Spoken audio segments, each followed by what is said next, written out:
Mahal, kaya mo yan. Alam mo, kaya mo yan, mahal. Malapit na tayo, mahal. Kunting tiis na lang. Masakit na ba?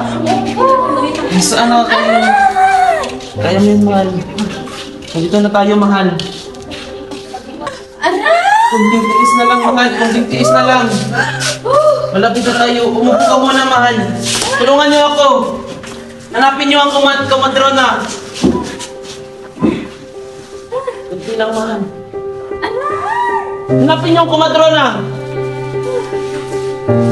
Tiis na lang, mahal.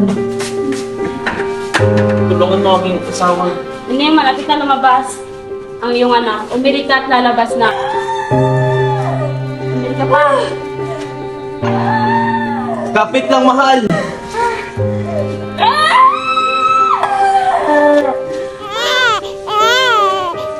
Anak ko. Anak ko. Ang anak ko! Lalaki ang anak mo doon. Ang anak ko.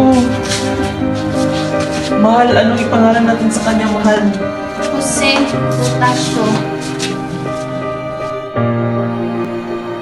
Jose? Inay, bakit po? Subukan mo kaya makipaglaro sa mga kaibigan. Hindi na po, Inay. Sige, wala akong magagawa kung ayaw mo makipaglaro sa mga kaibigan mo. Ngunit isang araw, pumanaw ang aking pinakamamahal na babaeng kapatid na si Concha noong siya ay 3 taong gulang. Sanhi ng malubhang sakit, labis akong nalugmok sa kanyang pagpanaw. At iyon ang unang beses na ako'y lumuha.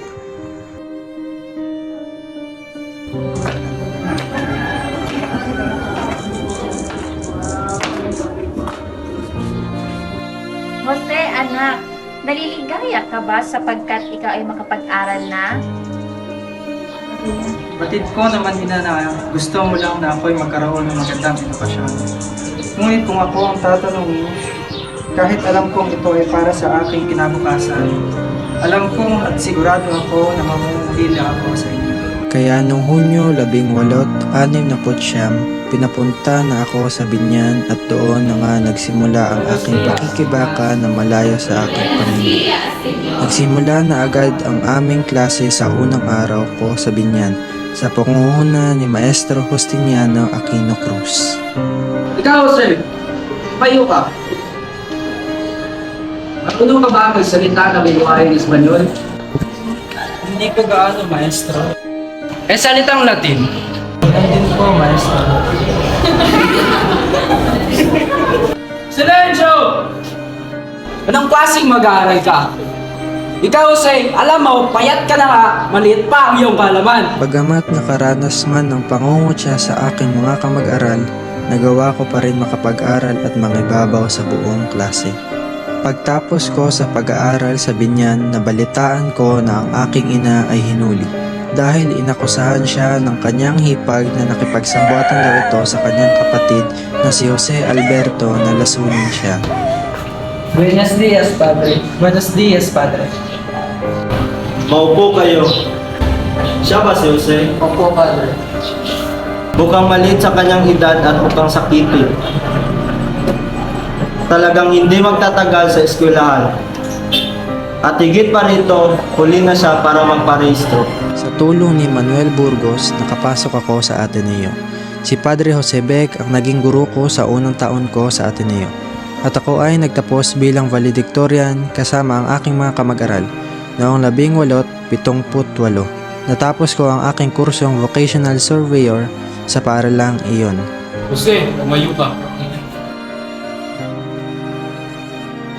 Binabati kita kasi ikaw ang nakakuha ng mataas na marka sa buong klase. Dito ko din nakilala ang aking unang pag-ibig na si Segunda Katigbak. Jose! Segunda, aking mahal.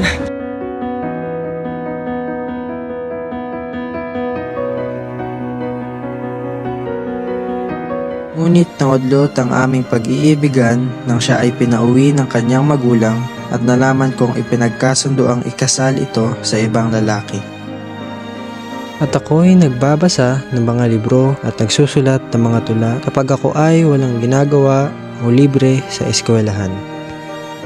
Anak, alam mo ba ang patungkol sa kwentong gamo-gamo? Hindi po, Inay. Sige, kwentuhan kita patungkol sa isang kwentong gamo-gamo. Isang gabi, mayroon isang maliit na batang gamo-gamo na lipad ng lipad sa lampara. Ngunit ito ay nakita ng isang gamo-gamo na sabi niya ay walang lalapit sa lampara. Ngunit ang batang gamo-gamo ay patuloy lang sa paglipad-lipad hanggat ito ay namatay. Ganun po ba yun, Inay?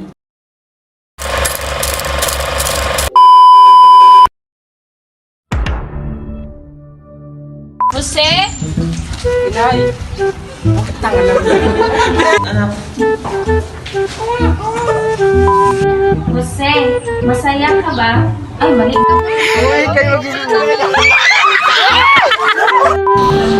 Buenos dias! Tapik!